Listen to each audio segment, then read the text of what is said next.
श्री गणेशाय नमः। ओम नमो भगवते वासुदेवाय। भागवत महापुराण एकादश स्कंध प्रथम अध्याय। श्रद्धार सह भागवत श्रवण पठन मनन रे भक्ति ज्ञान वैराग्य प्राप्त हुए। सर्व पाप विनाश होई असाध्य साधन होई पारे। कली जुगरे तप यज्ञ ध्यान करिबा कष्टकर व्यापार। केवल भागवत श्रवण और हरिनाम कीर्तन जीव उद्धारर उपाय अटे। जेउमाने चोरी कपट ब्रह्महत्या मद्यपान अगम्य गमन भली पाप करिथिबे भागवत श्रद्धार सह श्रवण कले सर्व पापरु मुक्ति होई जिवे। परम शास्त्र भागवत अभ्यास करुथिब नित्य। तेणु गोटी अध्याय हेउ पछे बंधुगण प्रतिदिन भागवत निश्चय श्रवण करंतु। स्वधाम गमन पूर्वरु श्रीकृष्ण ओजार सबर शरीर श्रम झाल गले कृष्ण बसिले तरु मूले बाम चरण तोली धीरे दक्षिण जानर उपरे पद्म अरुण वर्ण प्राय से पाद अति शोभा पाए एमंते सुण नर नाथ जारा सबर उपगत लता गहन वृक्ष मूले देखिला चरण निरोले मृगर कर्ण प्राय मणि बाण बिंधिला गुण टाणी बिंधि धाइला अति खरे देखिला लतार भितरे कोटियादित्य जिणी तेज सुंदर सोहे चतुर्भुज देखि चकित व्याध मने धनु पकाई तत क्षणे कातरे बेनी कर जोड़ी कृष्ण चरण तले पड़ी उठी कपाळे मारे कर बोलोई मुहि दुराचार। प्रथम अध्याय। ब्राह्मण अभिशाप फले जात जे होइला मुसले जहु जादव वंश क्षय वर्णन प्रथम अध्याय। नमयी नृसिंह चरण अनादि परम कारण लीला विधृत कलेवर देव मानवे अगोचर माया संसार जार लीला जारम भव जले भेला करुणा कटाक्ष प्रकाशे भकत जन दुख नाशे तापादे शरण मोहर एणे तरी विभव घोर से हरि चरित प्रकाश मुक्ति लक्षण एकादश। ए भागवत धर्म कथा हेळे खंडई भव व्यथा नारद वसुदेव वाणी निमिराजने नव मुनि उद्धव निस्तारण बाणी जहा कहिले चक्रपाणी एकथा प्राकृते प्रकाश आरंभे जगन्नाथ दास व्यासनंदन मुख शुणी निर्मल भागवत वाणी साधु संग में गंगा तीरे सुख चरण धरी करे आनंदे करी अश्रुपात बोइले अभिमन्यु सुत राजा परीक्षित वाच भूमुनि नमे तपयरे मते उद्धर ए संसारे कह श्री कृष्ण गुण मान पुणे की कले भगवान। श्री शुकवाच देवंक व्याकुळे मुरारी ଅବନୀ ତଳେ ଅବତରି ଅଂଶେ ମନୁଷ୍ୟ ରୂପ ଧରି ଯାଦବ ତୁଲେ ରାମ ହରି ଦୁଷ୍ଟ ଦନୁ ଜଗଣ ମାରି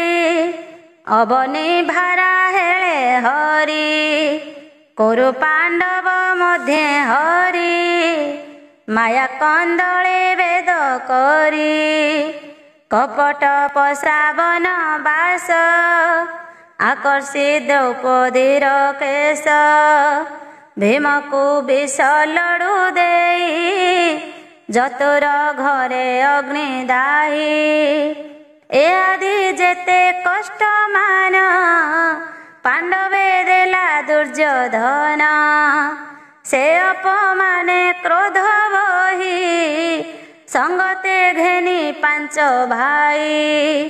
ନିମିତ୍ତ କରି ତାଙ୍କୁ ହରି ଅନେକ ଖୋହିଣୀ ମାରି ଭାରାନି ବାରି ଭଗବାନ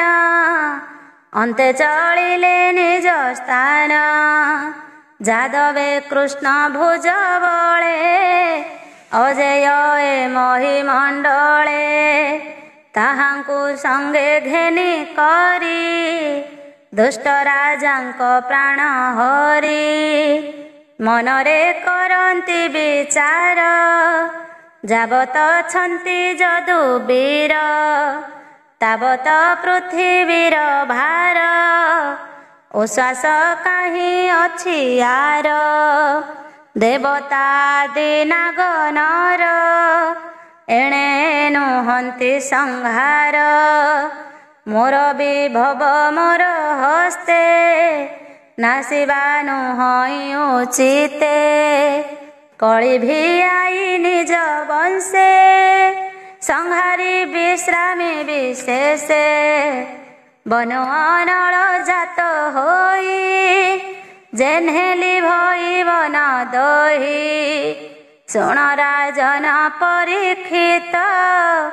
ଏମନ୍ତ ବିଚାରି ଅଚ୍ୟୁତ ନିମିତ୍ତ ବିପ୍ର ଶାପ କରି କନ୍ଦଳେ ନିଜ ବଂଶ ମାରି ଲାବଣ୍ୟ ରୂପେ ଜନମୋହି ପ୍ରାଣୀ ନୟନେ ସୁଖ ଦେଇ ସେ ରୂପ କରି ଅନ୍ତର୍ଧ୍ୟାନ ହରିଲେ ପ୍ରାଣୀଙ୍କର ମନ କୃଷ୍ଣ କୋମଳ ମଞ୍ଜୁ ବାଣୀ ଯେ କର୍ଣ୍ଣ ପଥେ ଥିଲେ ଶୁଣି ତେଣେ ତାହାଙ୍କ ମନ ହରି ଅନ୍ତର ହୋଇଲେ ମୁରାରି କୃଷ୍ଣର ପାଦ ପଦ୍ମ ଚିହ୍ନ ସୁନ୍ଦର ମନ୍ଥର ଗମନ ସେ ପାଦ ପଦ୍ମେ ଦେଇ ମନ ଯେ ଅବା ଦେଖିଥିଲେ ଜନ ତେଣେ ତାହାଙ୍କ ମନ ହରି ନିଜ ଭୁବନେ ବିଜେ କରି କୃଷ୍ଣର ଯଶ ଗୁଣ ଯେତେ ସଂସାରେ ଶୁଣି ଗୁଣି ଚିତେ ପ୍ରାଣୀ ହୋଇବେ ଭବୁ ପାର ଏମନ୍ତ ମହିମା ଯାହାର ସେ ରୂପ କଲେ ଅନ୍ତର୍ଧ୍ୟାନ ହରି ଚଳିଲେ ନିଜ ସ୍ଥାନ ସୁଖ ଚରଣ ତଳେ ପଡ଼ି କହେ ପରୀକ୍ଷ କର ଯୋଡ଼ି ରାଜା ପରୀକ୍ଷିତ ବାଚ ଅଖଣ୍ଡ ଯଦୁ ବଂଶ କୋପେ କିମ୍ପା ହରିଲେ ବ୍ରହ୍ମ ସାପେ ଯେ ଯଦୁ ବଂଶ ମହି ତଳେ କ୍ଷୟ ନୁହନ୍ତି ରିପୁ ବଳେ ଯାହାର ସ୍ନେହ ନ ବନ୍ଧେ ଈଶ୍ୱର ଖେଳ ଆନନ୍ଦେ ଯାଦବେ ବିପ୍ର ଗୁରୁ ପାଦେ ସେବନ୍ତି ବେଦ ବିଧି ବାଦେ ସେ ବ୍ରହ୍ମ ସାପ ନର ହରି ହେଳେ ପାରଇଆନ କରି ସର୍ବ ସମ୍ପଦ ନିଜ ପୁରୀ ମାୟାର ବଳେ ଯେତେ କରି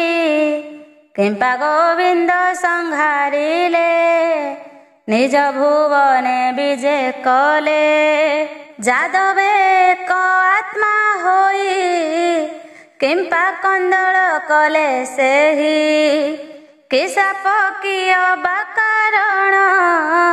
ଏ ସର୍ବମୋହର ପ୍ରସନ୍ନ ଭୂମୁନି କହତ ସମନେ ହେମନ୍ତ ରାଜାର ବଚନେ ବୋଲନ୍ତି ବ୍ୟାସ ମୁନି ସୁତ ଶୁଣ ହୋ କୃଷ୍ଣର ଚରିତ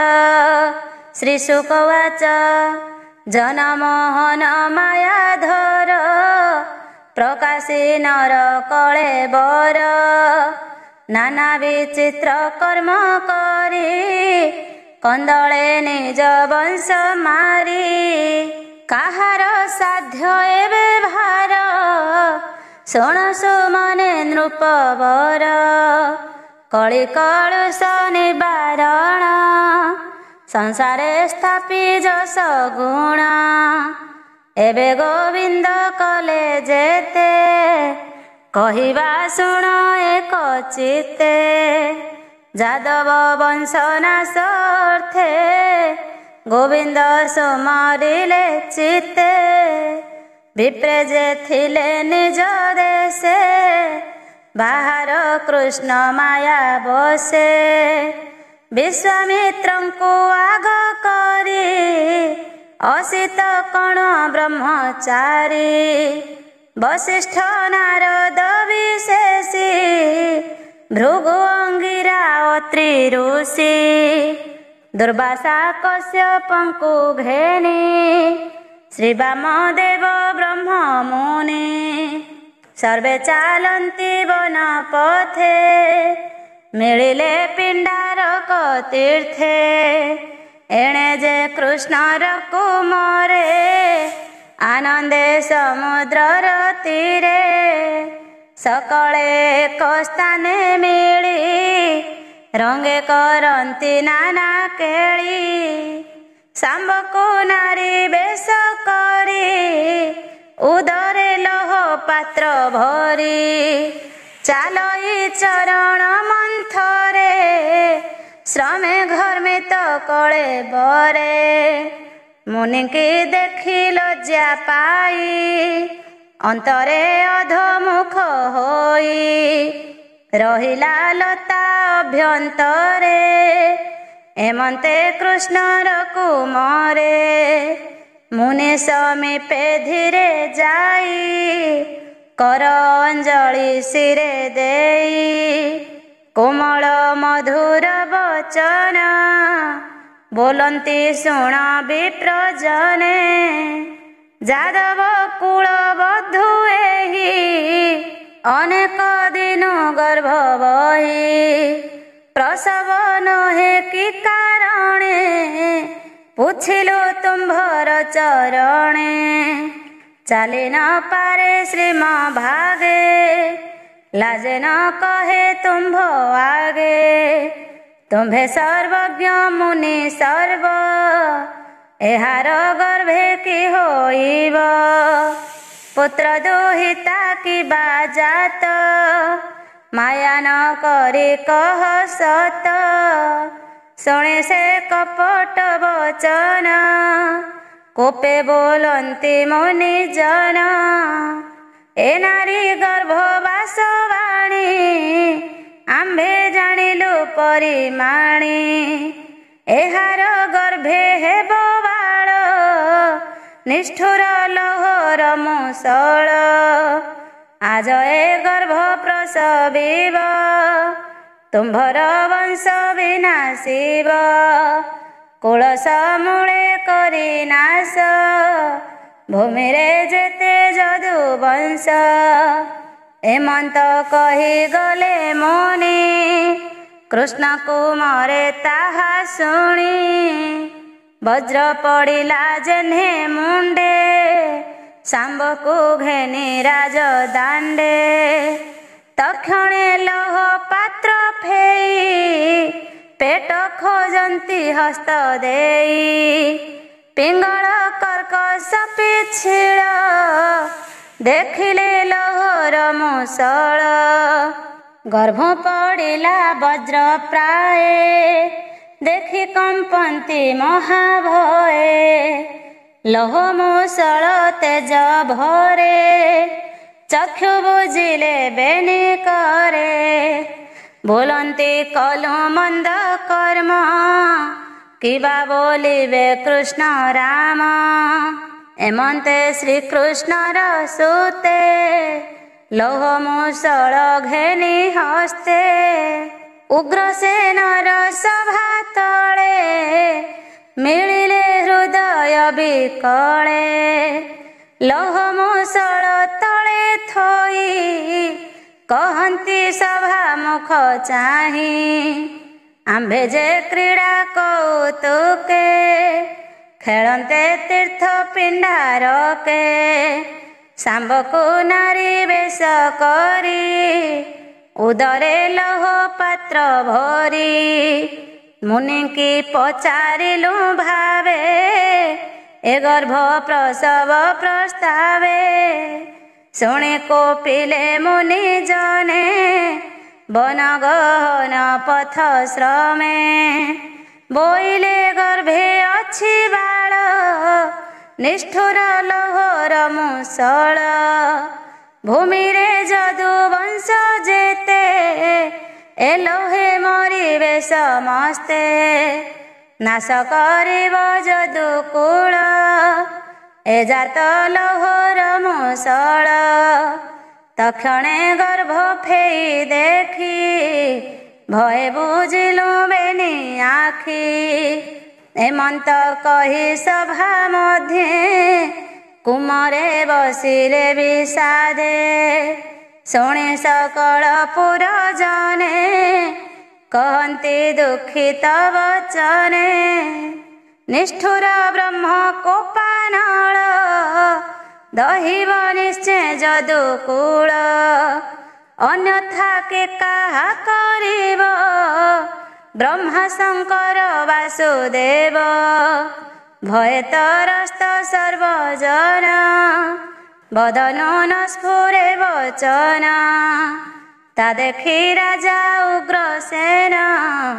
भृत्यंकु बोलन्ति वचन ए लौह गिरि शिखे नेई घस समुद्र जल देई निशेष करी लौह घस जेमन्ते न रहि शेष तक्षणे राजा आज्ञा पाई मूषल घेनि बेगे जाई पर्वते समुद्रर जले लौह घसन्ति भुज बळे घसन्ते लौह चूर्ण शिळे पड़ई समुद्रर जले अनेक दिन घसी रोषे अल्प रहे अवशेषे अंगुली छिड़े घर सणे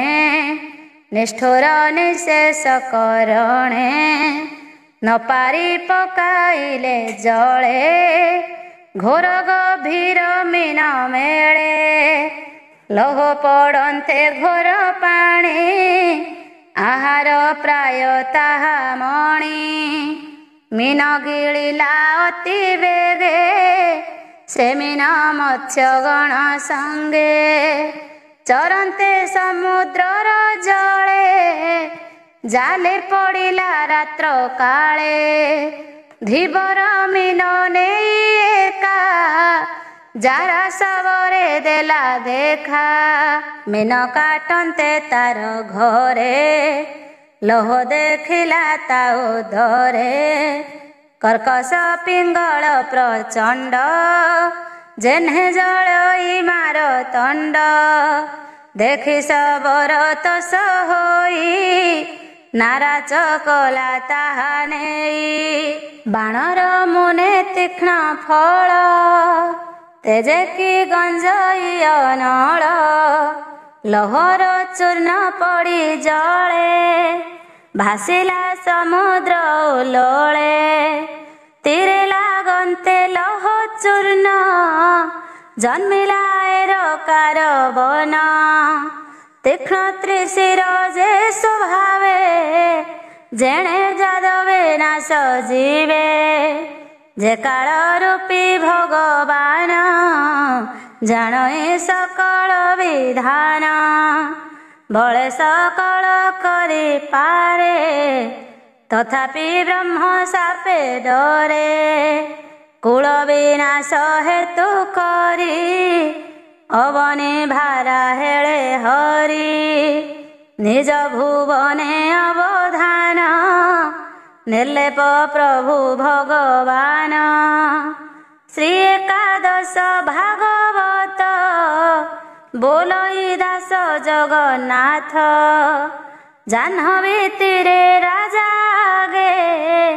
सुख कहन्ति ब्रह्म भागे पुराण भागवत वाणी सुजने तर एहा शुणी इति श्रीमद्भागवते महापुराणे पारमहंस्यां संहितायां एकादश स्कन्धे विप्रशाप कथनं नाम प्रथम अध्याय। द्वितीय अध्याय द्वितीये निमिन बरुषि संवादे नारद महर्षि श्री भागवत धर्मवाणी वासुदेवंक आगे भणी श्री शुकवाच शुण परीक्ष मनस्थिरे अद्भुत द्वारका नगरे गोविंद भुज दंड बळे जादवे थान्ति सुख भोळे जहि नारद थान्ति नीति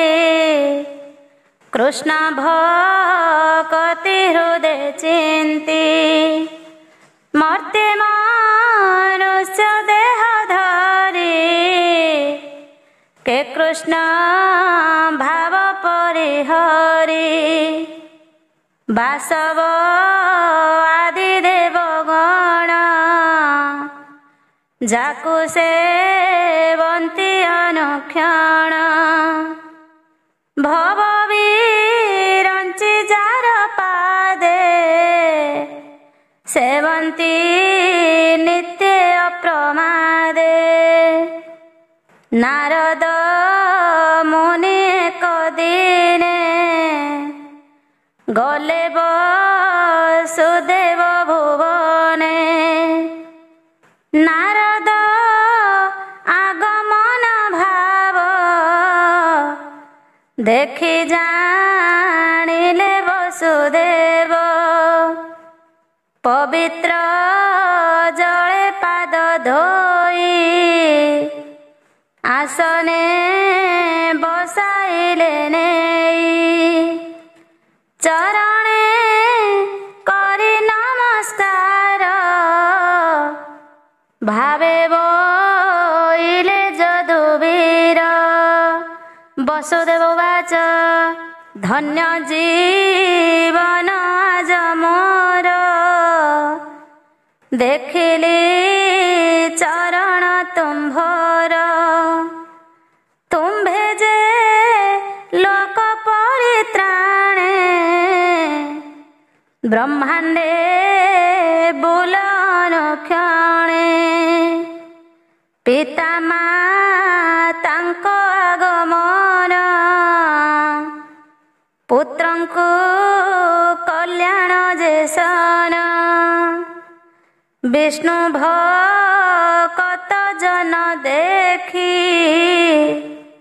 निर्मल होए चर्म आखि जंतुंकु देवंक चरित साधई दुख सुख अर्थ तुम्भर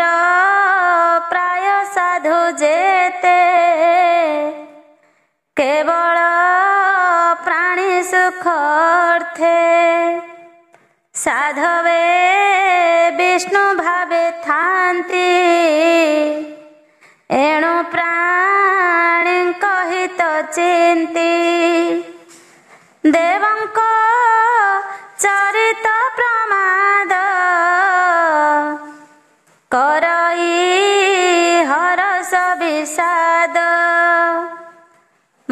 ମନୁଷ୍ୟ ସୁଖ ଭୋଗ ଚିନ୍ତି ଯେ ଅବା ଦେବଙ୍କୁ ଭଜନ୍ତି ଦେବେ ତାହାଙ୍କ ଉପକାରେ ଭଜନ୍ତି ଭକ୍ତି ଅନୁସାରେ ସ୍ୱଭାବେ ଦେବେ ଛାୟାବତ ବସନ୍ତି କର୍ମର ଆୟତ ତେଣୁ ସେ କର୍ମ ଅନୁସାରେ ପ୍ରାଣୀଙ୍କି ତୋଷୁଥାନ୍ତି ବରେ ସେ କର୍ମ ଫଳ ଅନୁମତେ ପ୍ରାଣୀ ଭୁଞ୍ଜନ୍ତି ବେନିମତେ ବିଷ୍ଣୁ ଭକତ ପ୍ରାଣୀଙ୍କର ଜଗତେ ନାହିଁ ଆତ୍ମପର ଦୟା କରନ୍ତି ଦିନ ଲୋକେ ଦିନ ହରନ୍ତି ଦୁଃଖ ସୁଖେ ଆଜ ମୁଁ ଦେଖି ତୁମ୍ଭ ପାଦ ଲଭିଲି ସକଳ ସମ୍ପଦ ତଥାପି ବୈଷ୍ଣବର ଧର୍ମ ବିଷ୍ଣୁ ପ୍ରସନ୍ନେ ଯେତେ କର୍ମ ତାହା ଶୁଣିତେ ମୋର ଇଚ୍ଛା ପୁଛଇ କହ ଧର୍ମ ଦୀକ୍ଷା ଯେ ଧର୍ମ କଥନ ଶ୍ରବଣ ସକଳ ଭୟ ନିବାରଣ ପୂର୍ବେ ମୁଁ ତପ ଯୋଗ ବଳେ ସେବିଲି ବିଷ୍ଣୁ ପାଦ ମୂଳେ ବିଷ୍ଣୁ ଯାଚିଲେ ମୋତେ ବର ମୋର ଦୃଷ୍ଟ ବଳିୟାର ମୁଖ୍ୟ ନ ମାଗି ପୁତ୍ର କାମେ ପଡ଼ିଲି ମାୟା ମୋହ ଭ୍ରମେ ଏବେ ଉପାୟ ତୁମ୍ଭେ କର ଯେମନ୍ତେ ତୁଟେ ଭ୍ରମ ମୋର ଶ୍ରୀ ଶୁକବାଚ ଏ ରୂପେ ବସୁଦେବ ପ୍ରାଣୀ ଶୁଣି ସାନନ୍ଦେ ଦେବ ମୁନି ବୋଲନ୍ତି ଶୁଣ ଯଦୁବୀର ଧନ୍ୟ ବଚନ ଏତହର ତୋ ଚିତ୍ତ ଭାଗବତ ଧର୍ମେ କଳ୍ପିଲା ପୂର୍ବ ପୁଣ୍ୟ କର୍ମେ ଶୁଣ ସେ ଧର୍ମର ମହିମା କେ କହିପାରେ ଗୁଣ ସୀମା ଯେବେ ଶ୍ରବଣେ ଏହା ଶୁଣି ମନ ବଚନେ ପରିମାଣେ ଯଦ୍ୟପି ଦେବ ବିଷଦ୍ରୋହୀ ଅନ୍ୟ ପତିତ ଯେବେ ହୋଇ ସେ ଧର୍ମେ ଯେବେ ମନ ପଶେ ସର୍ବ କଳୁଷ ବେগে ନାଶେ ଧନ୍ୟ ଯାଦବ ତୋ ଜୀବନ କୃଷ୍ଣେ ମନିବେଶିଲୁ ମନ କୃଷ୍ଣର ଶ୍ରବଣ କୀର୍ତ୍ତନ ଅଶେଷ ଦୁରିତ ଦହନ କହିବା ଶୁଣ ସାବଧାନ ଯେ ଇତିହାସ ପୁରାତନ ପୂର୍ବେ ଯେ ବିଦେହ ମଣ୍ଡଳେ ନିମିରାଜାର ଯଜ୍ଞ କାଳେ ଦିବ୍ୟ ପୁରୁଷ ନବଋଷି ମିଳିଲେ ଯଜ୍ଞଶାଳେ ଆସି ସେ ନବଋଷି ମହାଜନ ଶୁଣ ହେ ତାହାଙ୍କ ବିଧାନ ବ୍ରହ୍ମାର ଶରୀରୁ ସମ୍ଭବ ଯେ ମନୁ ନାମ ସ୍ୱୟଂଭୁବ ତାର अनुज प्रिय व्रत सुगुण साधु सुचिवंत प्रिय व्रतर सुत जेहि अग्निध्र बोली नाम होई नाभि ताहार तहु जात सुंदर सर्वगुण युक्त ऋषभ ताहार कुमार से विष्णु अंशे अवतार तार महिमा गुण जेते अंत के करू त्रिजगते कहिबा शुण हो ताहार होइले सते कुमार सकळे वेद विद्यासार पवित्रमय कळे बर ताहांक मध्ये ज्येष्ठ सुत भरत नाम रे विदित भरत थाई पुण्य कर्मे भारत भूमि जार नामे भुवने राज भोग भुंजी बने पशिला राज्य तेजी तपे तोशिला भावग्राही जाति स्मर से जन्म होई एमंते तिनि जन्मंते पशिला विष्णु पाद गते अशेष दुख नाश गला जन्म मरण निस्तरिला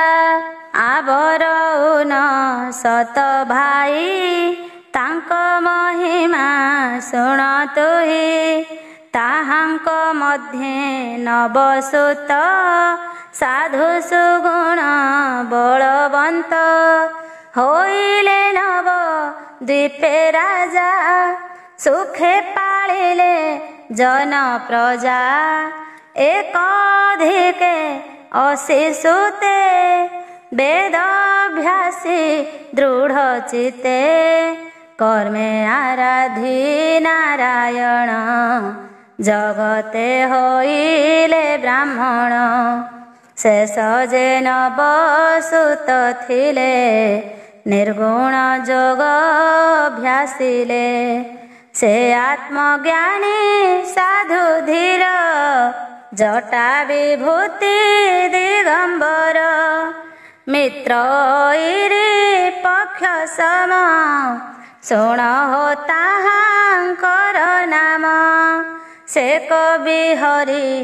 अंतरिक्ष एतिनि ज्ञाने ध्याने दक्ष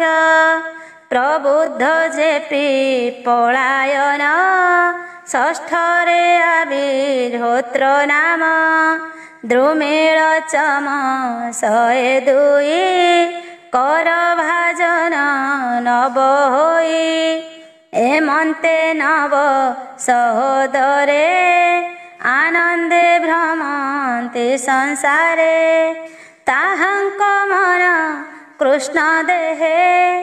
कपट तेजी एक स्नेह देखन्ति सर्व जीव देहे एका गोविंद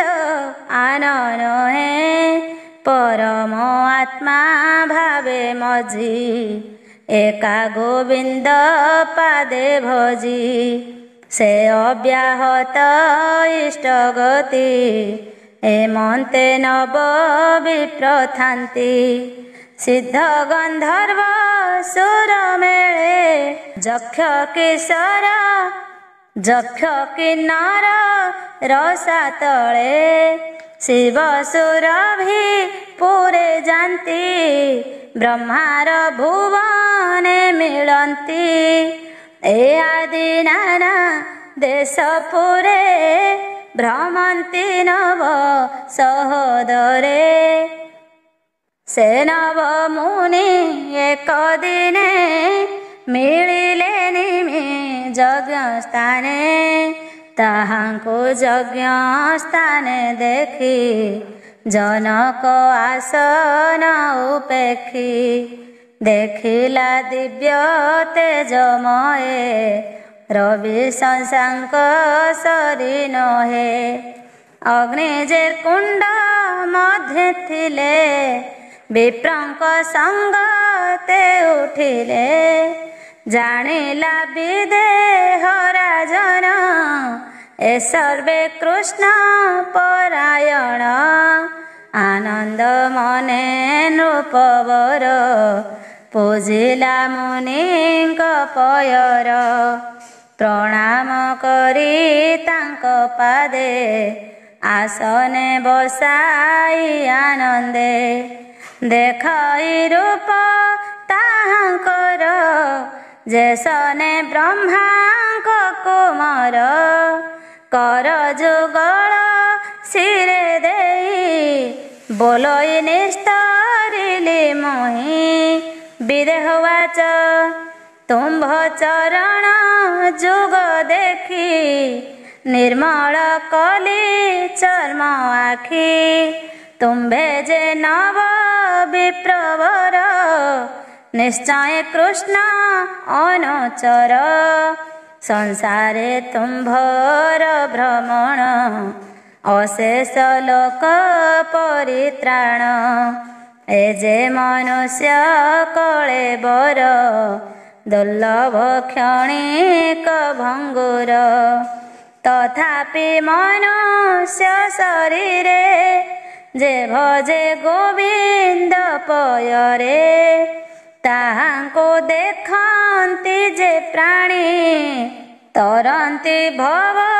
ତରଙ୍ଗିଣୀ କ୍ଷଣେ ନିମିଷେ ଲୋଭେଲେ ସେ ଯେ ବସେ ସାଧୁ ଜନ ପାଶେ ଚିତ୍ତେ ଚିନ୍ତଇ କୃଷ୍ଣ ଭାବ ତାହାକୁ ବୋଲି ନିଧି ଲାଭ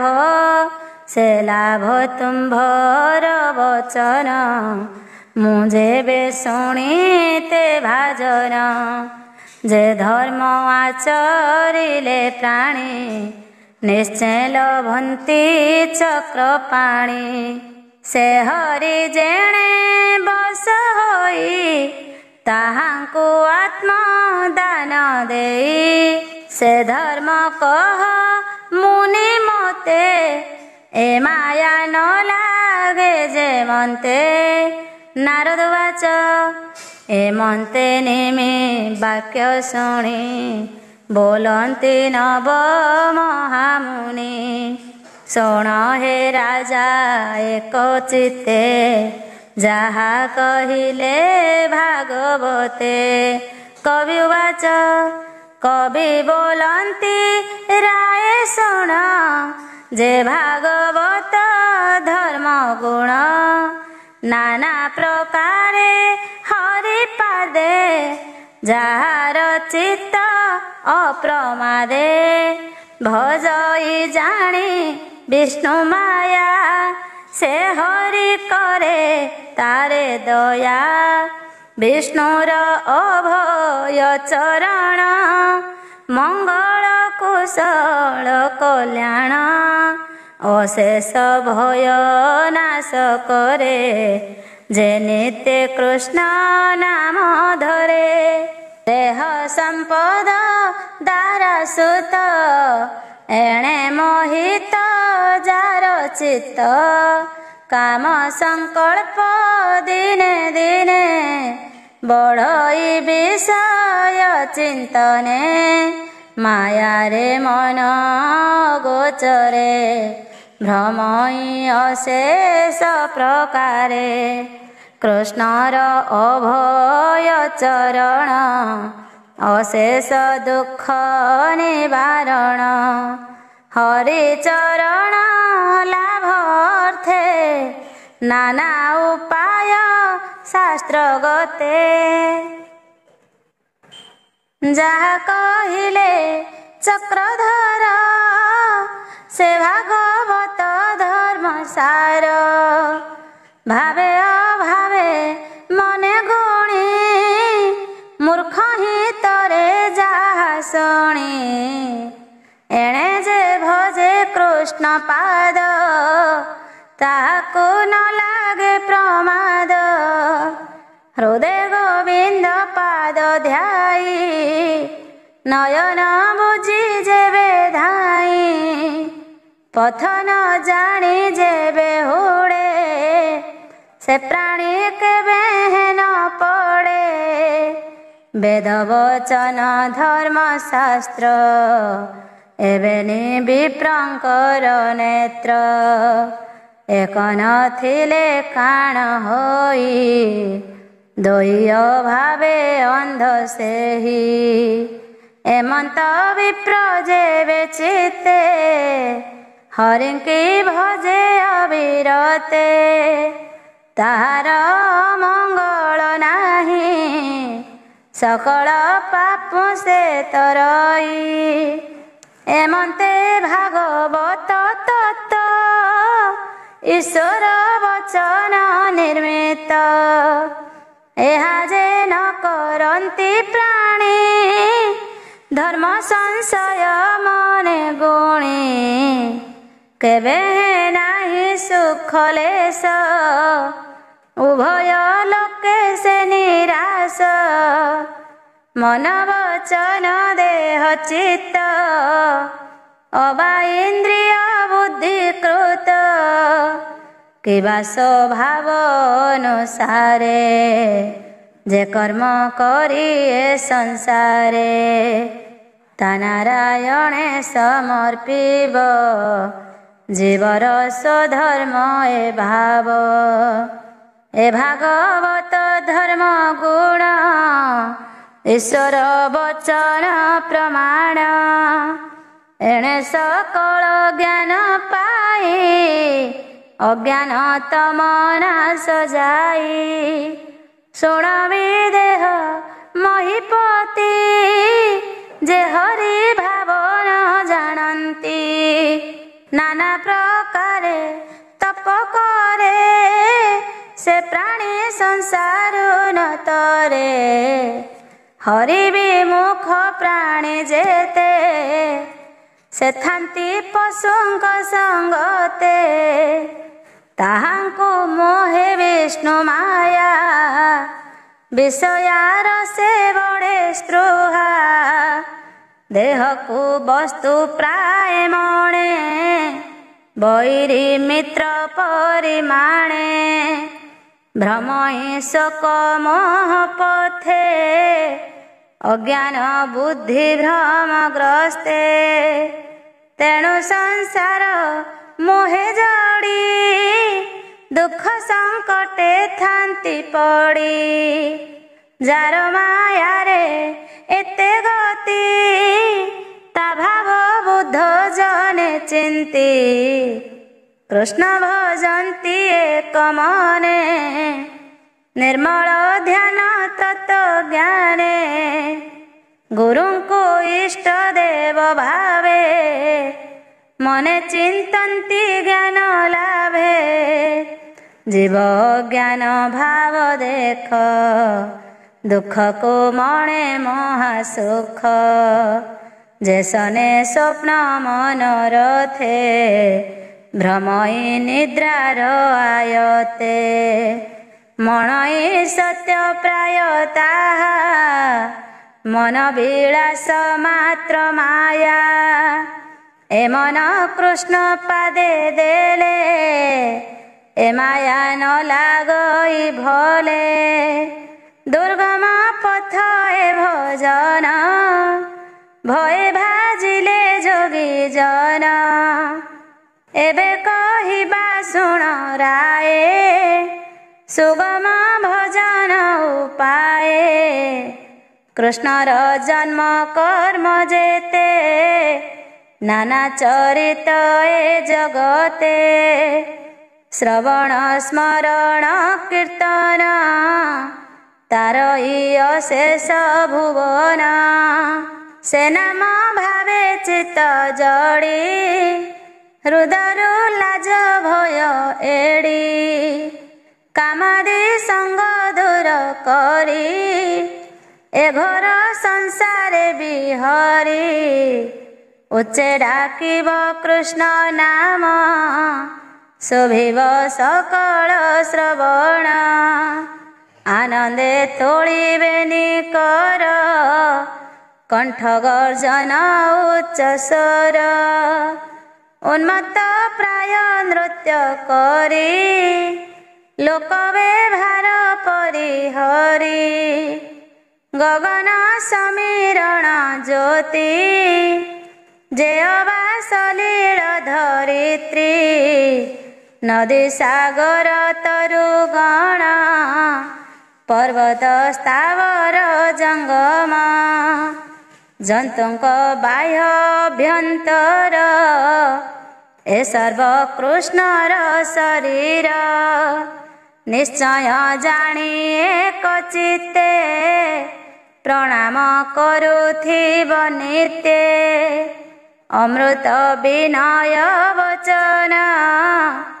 कही तो शिव प्राणी मन ए भावे लभी कृष्ण पाद हरिव विषय विषाद शुण राजन पुण्य देहा तू बा पचारिबु एहा जोगिए जोग तप बळे भ्रमंती भारत मंडले निर्मल ज्ञाने हृदगते जहा चिंतन्ति एक चित्ते अनेक जन्मे जहा साधी बहु दुर्लभ जेउ सिद्धि श्रीकृष्ण नामर कीर्तने केमंते लभे एक जन्मे शुण हे राजा मन देई उत्तम शिष्य कही जे भक्ति जोग प्राणी कर श्रवण कीर्तन गोचर एणु से तत्व ज्ञान स्फुरे विषय रसन सुमरे परम प्रेम कुल भई एतेने एक काले होई बढ़ई दिने दिने ज्ञान जंतुको भोजन ते सन अन्न भोजने प्रतिग्रास क्षुधा पिपासा करे नाश तदन्ते तुष्टि पुष्टि लभे सुख उदय हुए तेबे कृष्ण भजन सेहि मते भक्ति लभन्ति भागवते तहु जन्मई वैराग्य माया जड़ित सुख त्याग तदन्ते होए दिव्य ज्ञान ए अनुभव अभ्यासीण आनंद रस पाई नीति चित्ते प्रवेश होए शांति परम शांति भजे भले तृतीय ताप से निस्तरे एमंते कबीर वचन जनक शुणी तो समन सुख संपदे कृत्य कृत्य बोलई विप्र जगन्नाथ इति श्रीमद्भागवते महापुराणे पारमहंस्यां संहितायां एकादश स्कन्धे वसुदेव नारद संवादे भगवत भक्ति धर्म निरूपणम नाम द्वितीय अध्याय। तृतीय अध्याय उत्तम मध्यम अधम त्रिविध भकत लक्षण पूर्व अध्याय अवशेष तृतीय होइछि प्रकाश एमंते विदेह राजन मने विचारी तत्व ज्ञान आनंदे सिरे कर देई बोलई निस्तरिली मोहि विदेहवाच तुम्भे निर्मल जोगी गण कहिबा भकत लक्षण किरूपे भ्रमन्ति जगते कृष्ण भजन अनुमते केवा कहन्ति वाक्य सार कि धर्म करन्ति आचार ତାହାଙ୍କୁ ଜାଣିବା କେମନ୍ତ କହସୁ ଦୟା ଯେବେ ମତେ। ହରିବାଚ ହରି ବୋଲନ୍ତି ତାହା ଶୁଣି ଶୁଣବି ଦେହ ନୃପମଣି। କୃଷ୍ଣ ଭକତ ଏ ସଂସାରେ ପ୍ରଭରେ ତ୍ରିବିଧ ପ୍ରକାରେ। ଉତ୍ତମ ମଧ୍ୟମ ପ୍ରାକୃତ ଯାହାର ଲକ୍ଷଣ ଯେମନ୍ତ ତାହା କହିବା ଶୁଣ ଏବେ। ରାଜନ ପଚାରିଲୁ ଯେବେ ସକଳ ଦେହେ ନାରାୟଣ ବସନ୍ତି ଅନାଦି କାରଣ। ସେ ନାରାୟଣ ଦେହ ଗତେ ବସନ୍ତି ଭାବ ଅନୁମତେ। ଏ ଭାବେ ଦୃଢ଼ ଯାର ମନ ସେ ପ୍ରାଣୀ ଭକତ ଉତ୍ତମ। ଈଶ୍ୱର ଠାରେ ପ୍ରେମ କରେ ମିତ୍ର ଭାବନା ସାଧୁ ଠାରେ। କରୁଣା ଅଜ୍ଞାନ ଲୋକରେ କରେ ଉପେକ୍ଷା ଶତ୍ରୁ ଠାରେ। ସେ ଭକ୍ତ ମଧ୍ୟମ ଅଟଇ ଯେଣୁ ସେ ଭେଦକୁ ଦେଖଇ। ପ୍ରତିମା ଠାରେ ଶ୍ରଦ୍ଧା ବହି ହରି ପୂଜାକୁ ଯେ କରଇ। ନ ସେବେ ବିଷ୍ଣୁର ସେବକ ଇତର ମଣେ ଅନ୍ୟ ଲୋକ। ତାକୁ ପ୍ରାକୃତ ବୋଲି କହି ତଥାପି ଭକ୍ତ ସେ ବୋलाई। ଇନ୍ଦ୍ରିୟ ଦ୍ୱାରେ ଅର୍ଥ ମାନ ଗ୍ରହଣ କଲେ ହେଁ ଯେ ଜନ। କାହାକୁ ଦ୍ୱେଷ ନ କରଇ କିଛି ହରସ ନୁହଇ। ସକଳ ବିଷ୍ଣୁ ମାୟା ମଣି ଉତ୍ତମ ଭକ୍ତେ ତାକୁ ଗଣି। ଦେହର ଜନ୍ମ ମୃତ୍ୟୁ ଦୁଇ ସଂସାର ଧର୍ମ ଏ ବୋलाई। ଇନ୍ଦ୍ରିୟ ମାନଙ୍କର ଶ୍ରମ ପ୍ରାଣର କ୍ଷୁଧା ତୃଷା ଧର୍ମ। ମନର ଭୟ ବୁଦ୍ଧି ଧର୍ମ ତୃଷ୍ଣା ଏଣେ ଯେ ନହି ଭ୍ରମ। ହରିଙ୍କୁ ସ୍ମରଣ କରଇ ଉତ୍ତମ ଭାଗବତ ସେହି। ଯାହାର କାମ କର୍ମ ବେନି ବାସନା ମିଶି ହୁତିନି। ଚିତ୍ତରେ ନୁହଇ ସମ୍ଭବ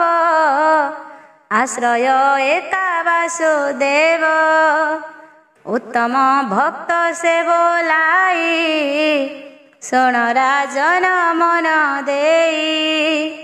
ଜନ୍ମ କରମେ ଯାର ମନ ନ ଘେନେ ଦେହେ ଅଭିମାନ। ଜାତି ଆଶ୍ରମ ବର୍ଣ୍ଣ ଧର୍ମ ଏ ଅହଙ୍କାରେ ନହେ ଭ୍ରମ।